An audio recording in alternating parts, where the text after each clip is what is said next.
Semoga yang subscribe diberikan rezeki melimpah dari jalan tak terduga. Dan yang like komen, dimudahkan jalannya menuju surga di hari akhir nanti. Siapa yang tak mendengar nama Qorun? Dia adalah seorang sosok kaya raya di zaman Nabi Musa yang namanya melegenda hingga sekarang. Kisahnya diabadikan dalam Al-Quran, bahkan menjadi peribahasa atau ungkapan di masyarakat guna menggambarkan seseorang yang mirip dengan tabiatnya atau menisbatkan harta yang ditemukan terpendam dalam tanah sebagai harta Qorun. Qorun adalah miliarder kaya raya yang hidup sejaman dengan Nabi Musa. Saking kaya rayanya, Qorun setiap kali keluar dari rumahnya, ia didampingi dengan 300 pelayan laki-laki dan 300 pelayan perempuan. Qorun juga dikawal oleh 4.000 pengawal yang diiringi 4.000 binatang ternak ditambah 60 ekor unta yang khusus membawa kunci-kunci gudang penyimpanan harta kekayaannya itu. Itu dilakukan semata-mata sebagai bentuk kesombongan bahwa dialah manusia paling kaya, paling terhormat, dan memiliki pengikut setia. Ia merasa lebih mulia dibandingkan Nabi Musa alaihissalam. Orang-orang tentu saja akan penasaran seberapa banyak harta kekayaan Qorun jika pengawal dan pembawa kunci gudang kekayaannya sebanyak itu. Lalu berapa banyakkah harta yang dimiliki Qorun yang disimpan di dalam gudangnya tersebut? Sebelum saya melanjutkan, dimohon untuk menonton video ini sampai selesai supaya tidak ada kesalahpahaman dalam memahami isi cerita, serta mohon bantu channel ini semakin berkembang dengan cara tekan subscribe dan silakan tinggalkan like serta komen positifnya. Semoga dukungan pemirsa Risalah Kehidupan bernilai pahala dan menjadi wasilah dimudahkannya segala urusan pemirsa sekalian. Pemirsa Risalah Kehidupan, di zaman sekarang banyak orang yang mengistilahkan rezeki yang tak terduga dengan istilah harta Qorun. Lalu dari manakah sumber harta kekayaan Qorun yang sangat luar biasa itu? Serta di manakah Qorun dan hartanya ditenggelamkan? Siapakah Qorun dan bagaimana kisahnya dengan Nabi Musa?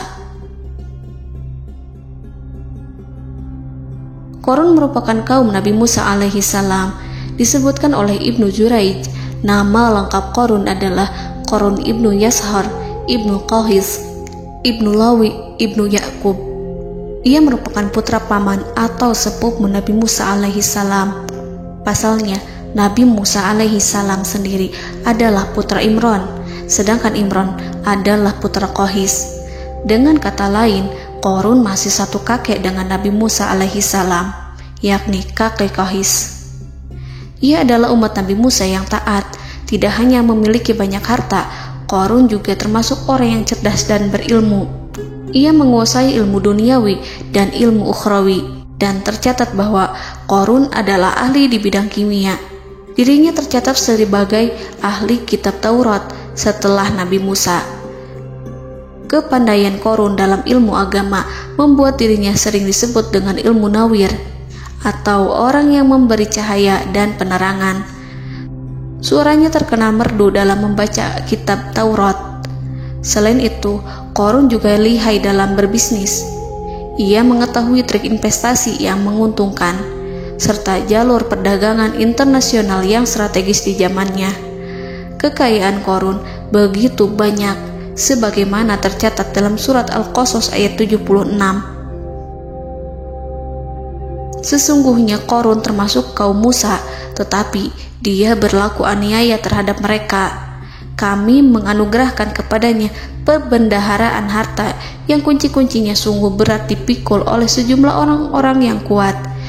Dalam riwayat Kaisamah disebutkan, kunci gudang kekayaan Qorun dibutuhkan 60 bigol atau sejenis kuda kecil. Ukuran kuncinya sebesar jari, bahannya terbuat dari kulit, dan setiap kunci digunakan untuk satu gudang. Maka keluarlah Qorun kepada kaumnya dalam kemegahannya. Para ulama tafsir menjelaskan Qarun keluar dengan mewah diiringi dengan 300 gadis berbaju merah dan 4.000 kendaraan kuda. Tak heran, iring-iringan Qarun itu mengundang decak kagum mereka yang gandrung terhadap harta kekayaan. Sebagaimana yang terekam dalam ayat Al-Quran, moga-moga kiranya kita mempunyai seperti apa yang telah diberikan kepada Qarun. Sesungguhnya ia benar-benar mempunyai keberuntungan yang besar. Quran Surat Al-Qasas ayat 79. Namun tak sedikit kaumnya yang mengingatkan. Ingatlah ketika kaumnya berkata kepadanya, janganlah engkau terlalu bangga. Sesungguhnya Allah tidak menyukai orang-orang yang terlalu membanggakan diri atau farihin. Ulama menafsirkan istilah farihin di sana juga berarti takabur, zolim, berbuat kerusakan, arogan, dan tak mau bersyukur terhadap nikmat. Qarun dikisahkan memiliki ribuan kuda yang berisikan emas dan perak.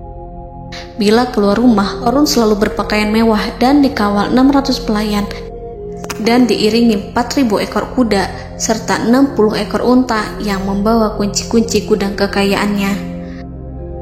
Namun, sayangnya Qarun kemudian membangkang pada Nabi Musa dan menjadi pengikut setia Fir'aun. Mengenai dari mana asal-usul kekayaan Qarun, ada beberapa riwayat yang memberitahukan tentang asal-usul kekayaan Qarun. Sumber pertama menyebutkan bahwa jauh sebelum memiliki kekayaan, Qarun hanyalah seorang lelaki miskin yang tidak mampu menafkahi keluarganya. Anaknya sangat banyak. Lalu suatu ketika Qarun datang kepada Nabi Musa. Ia meminta Nabi Musa alaihi salam untuk mendoakannya agar Allah memberikan harta benda yang banyak. Qarun juga meminta Nabi Musa mengajarinya ilmu kimia dan ilmu-ilmu kehidupan lainnya. Qarun dikenal sebagai orang yang soleh dan mengikuti ajaran Ibrahim dengan baik, sehingga tanpa pikir panjang, Nabi Musa alaihi salam menyetujui permintaannya. Allah Subhanahu wa ta'ala mengabulkan doa Nabi Musa. Qarun diberikan kecerdasan luar biasa dan menguasai ilmu yang telah diajarkan kepadanya. Qarun menguasai teori dan praktik pembuatan emas permata dan beragam perhiasan mewah lainnya. Ia juga pakar dalam ilmu arsitektur, rancangan bangunan, penataan kota, dan lain sebagainya. Tidak lama setelah itu, hidupnya berubah. Qarun pun hidup dengan bergelimbang harta. Ribuan gudang yang dimilikinya penuh dengan emas dan perak. Namun, sayangnya, keberuntungan yang didapatkannya membuatnya gelap mata. Qarun mulai hidup dengan penuh pamer, keangkuhan, dan penuh kesombongan.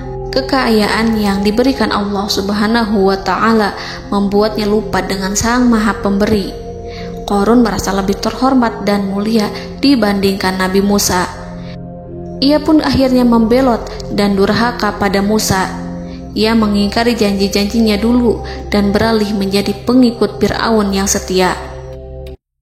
Loyalitas Qarun terhadap Fir'aun membuatnya diangkat menjadi kepala mandor yang membawahi ribuan pekerja.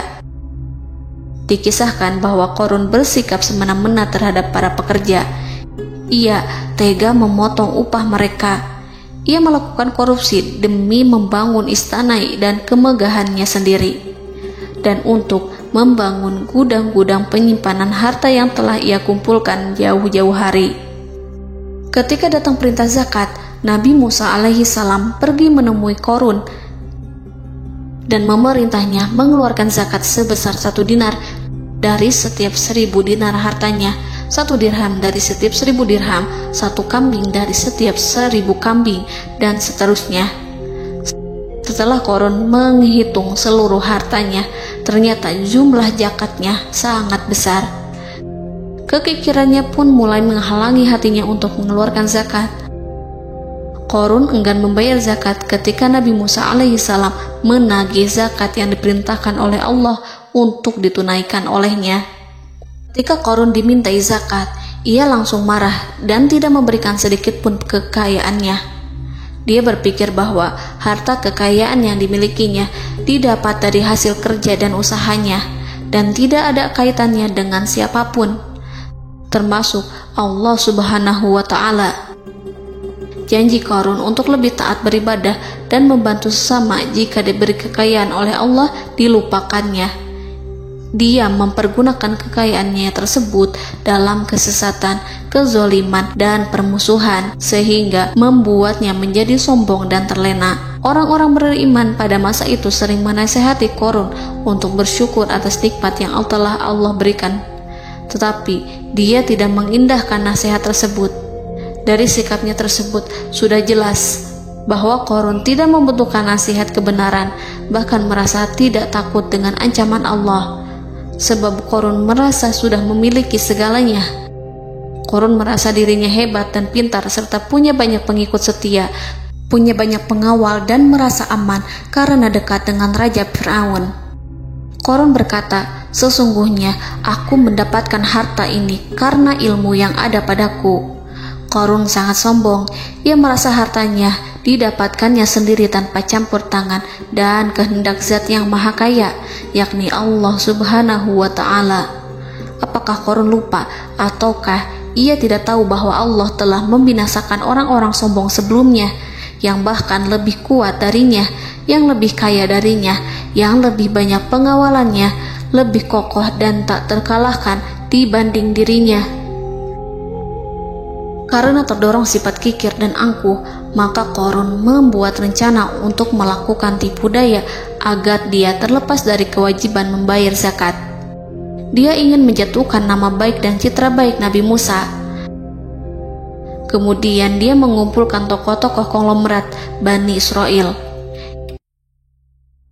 Ia berkata kepada mereka, "Wahai saudara-saudaraku, terhadap apa yang diperintahkan Musa untuk membayar zakat, apakah kalian akan mematuhinya? Sekarang dia hendak mengambil harta yang ada di tangan kalian, maka pikirkanlah suatu cara untuk menghindari perintahnya." Para pembesar-pembesar yang dipanggil kemudian menjawab, "Wahai paduka Qarun, engkau lebih besar daripada kami. Kami akan melakukan apapun yang kau inginkan." Qarun berkata, "Datangkanlah kepadaku wanita cantik. Aku akan memberinya hadiah besar jika ia berhasil menggoda dan memfitnah Musa." Ketika wanita cantik yang diinginkannya datang, Qarun memberikan kepadanya uang muka sebagai jaminan. Ia akan membayarkan seluruh yang dijanjikannya ketika berhasil menjalankan misinya. Bukan hanya itu, Qarun pun berjanji akan menjadikan wanita ini sebagai istrinya. Keesokan harinya, Qarun mengumpulkan Bani Israel. Setelah itu, Qarun menghadap kepada Nabi Musa seraya berkata, "Orang-orang menanti kedatangan Anda, sampaikanlah saran dan nasihat kepada mereka." Nabi Musa kemudian keluar dari rumahnya. Ia mulai menyampaikan nasihat pada umatnya. Di antara nasihatnya, beliau berkata, "Barang siapa yang mencuri, aku akan memotong tangannya. Barang siapa yang memfitnah, aku akan mencambuknya sebanyak 70 kali. Barang siapa yang tidak mempunyai istri dan dia berbuat zina, maka aku akan mencambuknya sebanyak 70 kali. Adapun barang siapa yang memiliki istri dan ia berbuat zina, aku akan rajam dia sampai mati." Qarun kemudian berkata, "Apakah ini juga berlaku untuk Anda jika Anda sendiri yang berbuat zina? Apakah Anda akan menerima hukumannya?" Kemudian Nabi Musa menjawab, "Ya, meskipun saya sendiri yang melakukannya." Maka kemudian Qarun memanggil wanita yang telah dibayarnya. Wanita itu berdiri di depan Nabi Musa dan Bani Israel yang telah berkumpul, mengaku sedang hamil karena berhubungan badan dengan Nabi Musa. Maka marahlah Nabi Musa atas fitnah kejam yang diarahkan kepadanya. Kemudian Nabi Musa melakukan sholat 2 rakaat, lalu mendatangi wanita itu dan menyumpahnya agar mengatakan siapa yang menyuruhnya. Wanita itu menjadi ketakutan. Ia bergemetar di depan Nabi Musa dan mengaku bahwa yang menyuruhnya adalah Qarun. Lalu wanita itu bertaubat dan meminta maaf kepada Nabi Musa. Seketika Nabi Musa bersujud seraya berdoa kepada Allah agar menimpakan azab kepada Qarun. Allah memberi wahyu kepada Musa bahwa bumi telah dijadikan tunduk kepada perintah Nabi Musa. Kemudian Nabi Musa berkata kepada bumi, "Wahai bumi, telanlah Qarun beserta kekayaannya, habiskanlah semua." Kala itu Allah menurunkan wahyu kepada Musa alaihissalam untuk memerintah bumi apapun yang diinginkannya. Begitu Nabi Musa alaihissalam datang dengan wajah sangat marah, barulah Qarun merajuk, "Wahai Musa, sayangilah aku." Sementara Nabi Musa alaihissalam tak bergeming. Beliau lantas berkata pada bumi, "Wahai bumi, ambillah mereka." Seketika rumah Qarun mulai bergetar. Qarun dan antek-anteknya mulai dibenamkan hingga bagian lututnya. Rumahnya ikut turun sedalam lutut. Qarun kembali merajuk, "Sayangilah aku Musa." Rumahnya kembali berguncang. Kini Qarun dan kawan-kawannya kembali terbenam hingga pusar. Demikian pula rumahnya. Qarun terus merajuk, "Wahai Musa, sayangilah aku." Sementara Nabi Musa alaihissalam kembali meminta bumi, "Wahai bumi, ambillah mereka." Rumah Qarun berguncang lagi, sementara Qarun dan kawan-kawannya terus terbenam hingga bagian tenggorokannya. Demikian pula rumahnya. Qarun lagi-lagi menjerit, "Wahai Musa, sayangilah aku." Namun Nabi Musa alaihissalam tak bergeming. Beliau terus meminta bumi menelannya, hingga akhirnya Qarun dan kawan-kawannya hilang seluruhnya ditelan bumi. Tak lama setelah itu Allah berkata, "Wahai Musa, apa yang membuatmu bersikap demikian? Padahal demi kemuliaanku, andai dia Qarun berdoa kepadaku, niscaya aku akan rahmati. Maka kami benamkan dia beserta rumahnya ke dalam bumi, maka tidak ada baginya satu golongan pun yang akan menolongnya selain Allah. Dan dia tidak termasuk orang-orang yang dapat membela diri." Quran Surat Al-Qasas ayat 81. Lalu di manakah lokasi ditenggelamkannya Qarun beserta harta bendanya? Konon berdasarkan kepercayaan beberapa masyarakat setempat, Qarun ditenggelamkan di sekitar sungai atau danau Moris yang terkenal di kota Payom, negara Mesir. Qarun konon mendirikan istana dan di tempat itu pula ia ditenggelamkan. Dahulu, Qarun berkeinginan membangun sebuah istana, namun tidak diizinkan oleh Fir'aun jika istana itu dibangun di samping istana Fir'aun. Terlebih, Qarun juga tidak ingin membangun istana di tengah pemukiman Bani Israel yang terletak di tanah Jasan. Fir'aun pun memberikan tanah di wilayah Fayom. Kemudian di tepi sungai Payom inilah Qarun membangun istananya yang megah, dan di dalamnya ia membangun Al-Khunuj, gudang penyimpanan harta berisi emas dan perak. Salah satu bukti arkeologis yang dapat dijumpai di lokasi tersebut adalah runtuhan bangunan yang diduga sebagai tempat tinggal Qarun yang berjarak sekitar 2 km dari Danau Qarun. Menurut beberapa sumber, bangunan yang masih berdiri kokoh tersebut adalah benteng yang dibangun oleh Qarun. Namun ada juga yang mengatakan bahwa bangunan tersebut adalah tempat tinggalnya.